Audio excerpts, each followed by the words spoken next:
Camera set చేస్తున్నా madam. మా కృష్ణుడు తలకాయ రావట్లేదు, అందుకని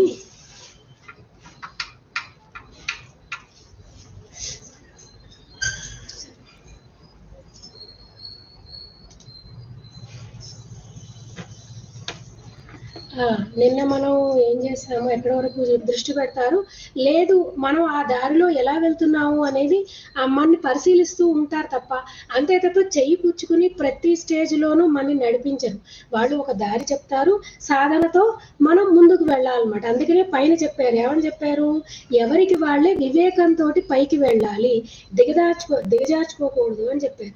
ఇలా ఎందుకు చెప్పారు? పరమాత్మ అంటే ఆత్మైవ హ్యాత్మనో బంధువు అంటే ఏంటి? పై మార్గంలోకి వెళ్ళాక మనకి మనమే బంధువులము. అలాగే ఆత్మైవ రిపురాత్మన, ఎవరికి వాళ్ళే శత్రువులు అని చెప్తున్నారు అన్నమాట. అంటే ఏంటి? ఇలా ఎందుకు అంటున్నారు? పరమాత్మ అంటే మనకి సాధనా మార్గం తెలిసాక తీవ్రమైన సాధన చేసుకుని దానిలో ఒక ఎండ్ వరకు వెళ్ళాల్సిన బాధ్యత మంది. అలా మనం సాధన చేసుకుంటూ ముందుకు వెళ్తే కనుక మనకి మనమే బంధువులము. అలా కాకుండా అలా కాకుండా అబ్బా ఇవాళ కాదులే రేపు చేద్దాం, ఈవేళ చలిగా ఉంది, రేపు పొద్దున ఎండగా ఉంది, ఇప్పుడు ఏదో అది వెళ్ళాలి ఇది వెళ్ళాలి అని అనుకుంటూ ఉంటే కనుక మనకి మనమే శత్రువులు అవుతాము అని చెప్తున్నారన్నమాట. ఇది పరమాత్మ ఇందులో చెప్పేది. అయితే ఇక్కడ పరమాత్మ ఒకటి చెప్పారు, వివేకంతో ఆలోచించండి తప్పకుండా అని చెప్పారనమాట. అంటే మీరు సాధనా మార్గం తెలిసాక వివేక మార్గంతో ఆలోచించి ముందుకు వెళ్ళండి అని చెప్పారనమాట. అలా అయితేనే మీకు మీరు మిత్రులు అవుతారు, ముందుకు వెళ్తారు, లేకపోతే మీరు శత్రువులు అవుతారు అని చెప్తారు. అసలు ఇలా ఎందుకు చెప్పారు అంటే దీనికి ఉదాహరణగా మనం మహాకవి భారవి కథ చెప్పుకోవచ్చు అన్నమాట. ఆయన ఏంటి, మహాకవి భారవి పేరు వినే ఉంటారు. ఆయన మహాకవి పండితుడు అన్నమాట. అసలు ఆయనకు ఉన్న కీర్తి ఎలాంటిది అంటే భారవే అర్ధగౌరవం అంటారు. అంటే ఆయన ఒక శ్లోకం కనుక రాస్తే ఎంత బరువు ఉండాలి, ఎంత అర్థం ఉండాలి అన్నది దానికి ఉదాహరణ భారం అన్నమాట. ఆయన నీతి శాస్త్రం గురించి రాశారు, అర్థశాస్త్రం గురించి రాశారు, అలాగే కిరాతార్జునీయం అనే ఒక కావ్యాన్ని కూడా రాశారనమాట.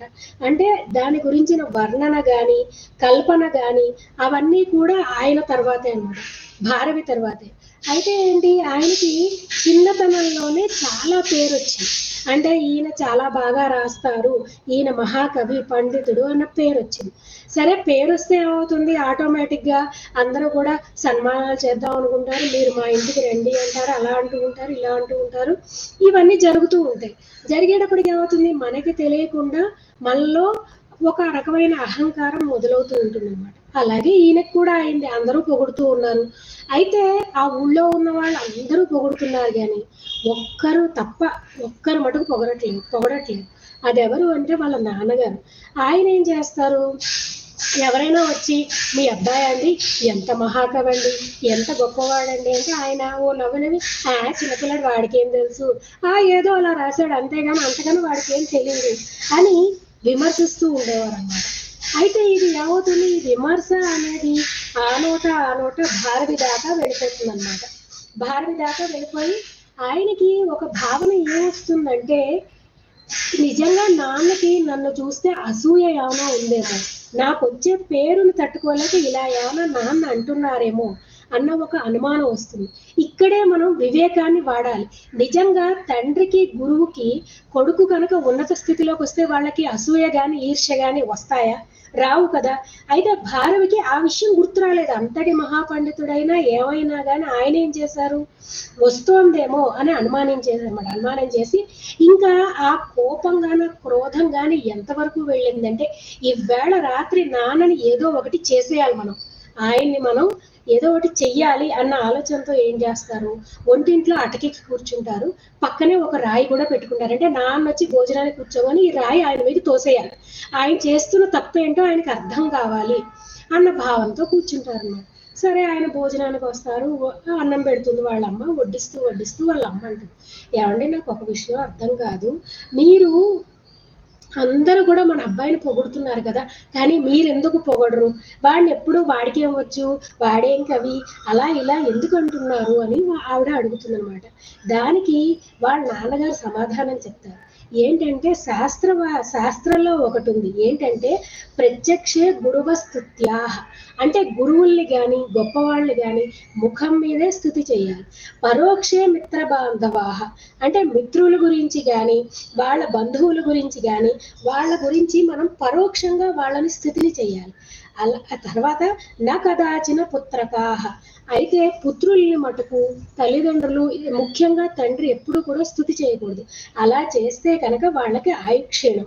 అందుకని నేను చెయ్యను. ఇంకోటి ఏంటి, నేను చిచ్చి అని ఎందుకంటాను అంటే, నేను అలా అనగానే వాళ్ళు ఏం చేస్తారు, రియాక్ట్, అదేంటండి మీ అబ్బాయి గురించి అలా అంటున్నాడు, ఈ అబ్బాయి ఈ కావ్యం అంత బాగా రాశాడు, ఆ కావ్యం అంత బాగా రాశాడు అంటే నాకు ఇంకా లోపల చాలా ఆనందంగా ఉంటుంది.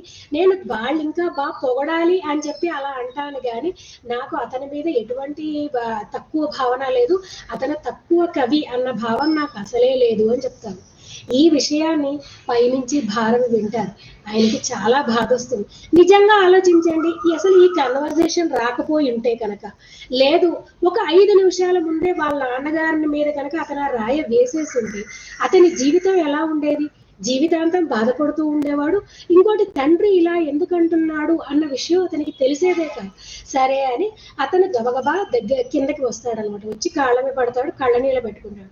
యాక్చువల్లీ భారవి మహాకవి, భారవి తండ్రి అంటే ఆయనకి ఇంకా చాలా శాస్త్రజ్ఞానం ఉంటుంది కదా, ఈయన మనసులో ఏముంది, ఈయన ఎందుకు ఏడుస్తున్నాడు అనేది ఆయనకి అర్థమైపోతుంది అనమాట. సరే, ఆ తర్వాత ఏం జరుగుతుంది అనేది, అంటే ఇక్కడ ఆత్మకి ఆత్మే శత్రువు అంటే ఏంటంటే, మనం చేసుకునే పనుల్ని ఎప్పుడూ కూడా మనం పరిశీలించుకుంటూ ఉండాలి. నిజంగా మనం దీన్ని ఏమైనా ఎక్స్ట్రీమ్ ఎండ్స్కి తీసుకెళ్ళిపోతున్నామా, ఒకళ్ళ మీద ద్వేషం కానీ, ఒకళ్ళ మీద కోపం, ఒకళ్ళ మీద ప్రేమ కానీ, ఏదైనా కానీ మనం ఎక్స్ట్రీమ్ ఎండ్స్కి తీసుకెళ్ళిపోతున్నామా, ఇది మనకి అవసరమా అనేది ఆత్మ పరిశీలన అందరికీ తప్పకుండా కావాలి. ఆ విషయాన్ని పరమాత్మ ఈ శ్లోకంలో స్పష్టంగా చెప్తున్నారు. అందుకనే నేను ఈ శ్లోకాన్ని ఫిజికల్ వరల్డ్ లోను చాలా ఉపయోగపడుతుంది, అలాగే ఆధ్యాత్మికంగా ఉన్నతికి కూడా చాలా ఉపయోగపడుతుంది అని చెప్తున్నాను అనమాట. సరే, తర్వాత ఏమైంది, సరేనండి, మీరు ఇప్పటి వరకు మనం ఎలా శత్రువు అవుతాడో మనం తెలుసుకున్నాం. సరే, తనకి తను ఎప్పుడు బంధువు అవుతాడు అనే దానికి 6వ శ్లోకంలో చెప్పారు. ఏం చెప్పారు? బంధురాత్మాత్మనస్తస్య ఏనాత్మైవాత్మనాజితః అనాత్మనస్తు శత్రుత్వే వర్తేతాత్మైవ శత్రువత్. అంటే ఇక్కడ మనం బంధువుగా మారాలంటే ఏం చేయాలి, శత్రువుగా మారాలంటే ఏం చేయాలి అనేది ఇక్కడ చెప్తున్నారనమాట. ఏం జరుగుతుంది అని. ఇక్కడ ఏంటి, బంధురాత్మాత్మనస్తస్య అంటే తననికి తాను బంధువుగా మారాలి అంటే ఏనాత్మై వాత్మనా జితః అంటే ఏంటి, తన వివేకంతో ఇంద్రియాల్ని, మనస్సుని, బుద్ధిని గెలుచుకుని ఉండాలి. అటువంటి వాడికి ఆత్మ బంధువు. అనాత్మనస్తు శత్రుత్వే, అలా గెలవలేకపోతే కనుక ఆత్మస్వరూపమే శత్రువుగా ఉంటుంది. వర్తేతాత్మైవ శత్రువత్, తనకి తానే శత్రువుగా మారతాడు అని చెప్తున్నాడు. అందుకనే మనం ఇంద్రియాల్ని, మనస్సుని, బుద్ధిని కూడా ఎప్పుడూ గెలుచుకుని ఉండాలి, వాటిని కంట్రోల్లో ఉంచుకోవాలి. ఏదైనా ఒక పని చేసేయాలి అని మనసు చెప్పింది అనుకోండి, ఒక్క నిమిషం ఆలోచించుకోవాలి, ఈ పని మనం చెయ్యాలా, ఇది మనకి అవసరమా అనేది మన వివేకంతో ఆలోచించుకోవాలి. ఇది పరమాత్మ చెప్తున్నారు. సరే, ఇందాక భారవి కథలో ఏమైంది, ఆయన కిందకు వచ్చాడు, కళ్ళ నీళ్ళు పెట్టుకున్నాడు. సరే, తండ్రికి ఈ విషయం అర్థమైపోయింది. ఇప్పుడు ఆయన కాళ్ళ మీద పడి, నాన్న నేను ఇప్పుడు ఇంత దురాలోచన చేశాను, నాకు ప్రాయశ్చిత్తం చెప్పు అన్నాడు. సరే, ఆయన అన్నాడు, పోన్ లేదు నాన్న, పశ్చాత్తాపానికి మించిన ప్రాయశ్చిత్తం ఏం లేదు, నువ్వు పశ్చాత్తాపడ్డావుగా చాలే అంటారు. కానీ భారవి ఒప్పుకోరు. అలా కుదరదు నాన్న, నువ్వు నాకు ఇప్పుడు పశ్చాత్తాపం చెప్పాల్సిందే, నేను అది చెయ్యాల్సిందే, లేకపోతే నా వల్ల కాదు అంటారు. అంటే ఆయన అంటారు, సరే ఒక పని చేయి, నువ్వు మీ అత్తగారి ఇంటికి వెళ్ళి ఒక 6 నెలలు ఉండు, నీ భార్యతో సహా వెళ్ళి ఉండు, అదే నీకు ప్రాయశ్చిత్తం అంటారు. భార్యకు అర్థం కాదు. ఎవరికైనా కానీ అల్లుళ్ళకి ముఖ్యంగా అత్తగారి ఇంటికి వెళ్ళడం అనేది ఒక చాలా సంతోషమైన విషయం. ఎందుకంటే అందరూ చాలా గౌరవిస్తారు, అందరూ చాలా మర్యాదలు చేస్తారు, చాలా బాగా చేస్తారు. నాన్న ఏంటి ఎందుకు ఇలా పనిష్మెంట్ ఇచ్చారో అని ఆలోచిస్తారు. సరే, ఎనీవే స్వీట్ పనిష్మెంటే ఇచ్చారు కదా, మనం వెళ్ళిపోదాం అని చెప్పి మన్నాడే భార్యను తీసుకుని వాళ్ళ పుట్టింటికి వెళ్ళిపోతారు. సరే, ఇప్పుడు వాళ్ళ అత్తగారు వాళ్ళు కూడా ఏంటి, ఇంతటి మహాకవి, మహాపండితులు, వాళ్ళ అల్లుడు వాళ్ళ ఊరు వచ్చారని ఏం చేస్తారు, ఒక 3 రోజులు సంబరాలు చేస్తారు, పిండి వంటలు చేస్తారు, పందిళ్ళు చేస్తారు, చుట్టాలు పిలుస్తారు, చర్చాగోష్ఠులన్నీ అవుతాయి, అన్నీ చాలా బాగా అవుతుంది. ఒక 3 రోజులకి అందరూ చల్లబడతారనమాట. సరే, ఒక వారం రోజులు అవుతుంది. వారం రోజులు అయ్యేటప్పటికి ఏమవుతుంది, మావగారికి మెల్లగా అనుమానం మొదలవుతుంది. అల్లుడు ఇంకా ఎన్నాళ్ళు ఉంటాడు, వచ్చి వారం అవుతుంది, అప్పుడే వెళ్తాను అన్న మాట కూడా అనట్లేదు కదా.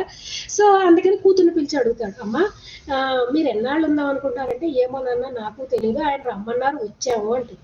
సరే, 15 రోజులు అవుతుంది. 15 రోజులైతే ఏం మార్పు వస్తుంది, పిండి వంటల ప్లేస్లోనేమో పప్పు కూర పచ్చడి వస్తాయి, పెరుగు ప్లేస్లోనేమో మెల్లగా మజ్జిగ వస్తుంది అనమాట. ఇలా జరుగుతుంది. సరే, ఒక నెల్లాళ్ళు అవుతుంది. ఇంకా నెల్లాళ్ళు అయ్యేటప్పటికి ఇంకా మావగారికి ఏమనిపిస్తుందంటే, ఈయన ఊరికే ఖాళీగా కూర్చున్నాడు, ఏదో పద్యాలు కవితలు అని రాసుకుంటూ ఉంటాడు కానీ పెద్దగా ఏ పని చేయట్లేదు అని ఓ రోజు ఏం చెప్తారంటే, మావగారు పిలిచి, నాయన ఈవేళ పాలేరు రాలేదు, ఆవుల్ని మేపే పాలేరు, ఒకసారి అడవికి తీసుకెళ్ళి ఈ ఆవుల్ని మేపుకురా అని చెప్తారు. సరే, భారతికి మెల్లగా అర్థమవుతుంది, నాన్న ఇచ్చే పనిష్మెంట్ లో ఇదన్నమాట. ఇది ఇప్పుడు నెల్లాళ్ళకే ఇలా ఉంటే 6 నెలలకి ఆయన పరిస్థితి ఏంటి. సరే, ఎనీవే ప్రాయశ్చిత్తం అయితే చేసుకోవాలి, తప్పదు అని చెప్పి ఏం చేస్తారు, ఆవుల్ని తీసుకుని అడవికి వెళ్తారన్నమాట.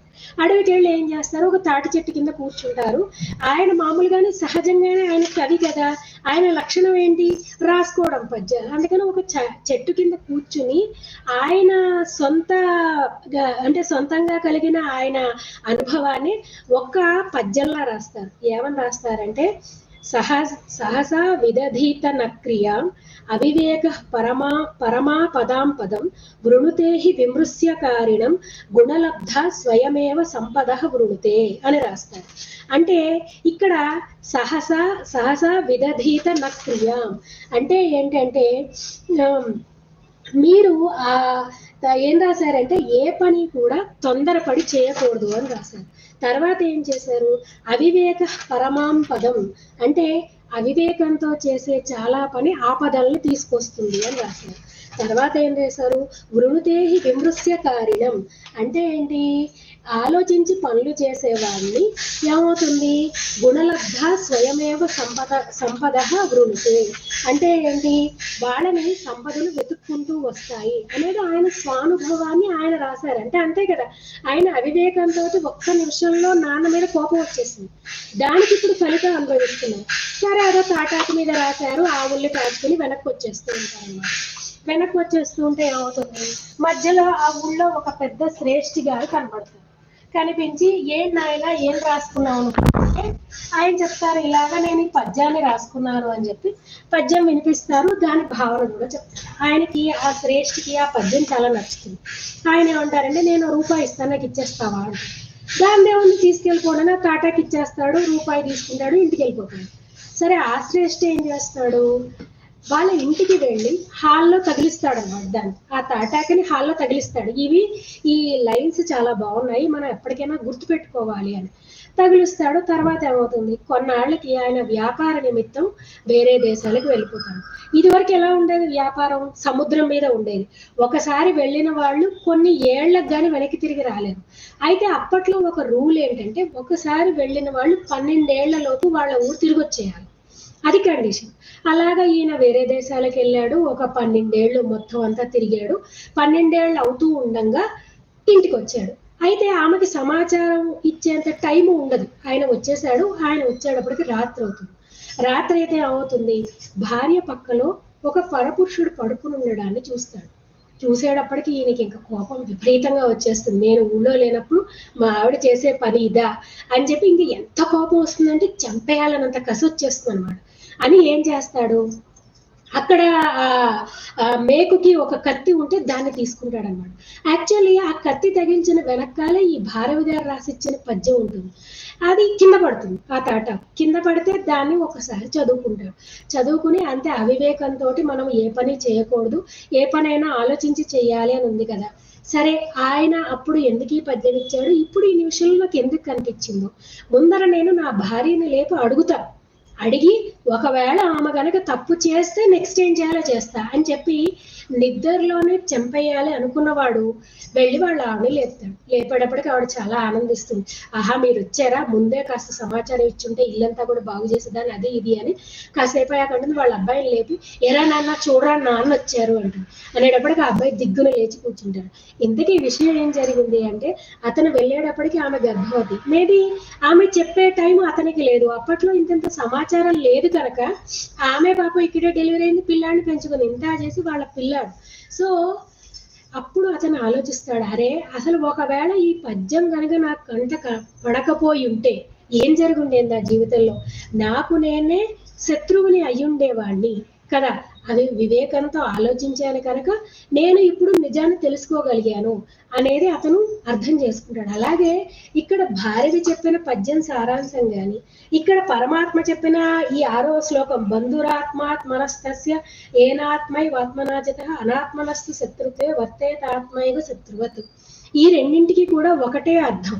ఏంటంటే జీవితంలో మనం ఎప్పుడూ కూడా ఇంద్రియాలని నిగ్రహంలో కలిగి ఉండాలి. ఏదైనా ఒక పని గబుక్కుని చేసేయాలి అనుకుంటే కనుక మనం ఖచ్చితంగా ఒకసారి వెనక్కి తిరిగి ఆలోచించుకోవాలి.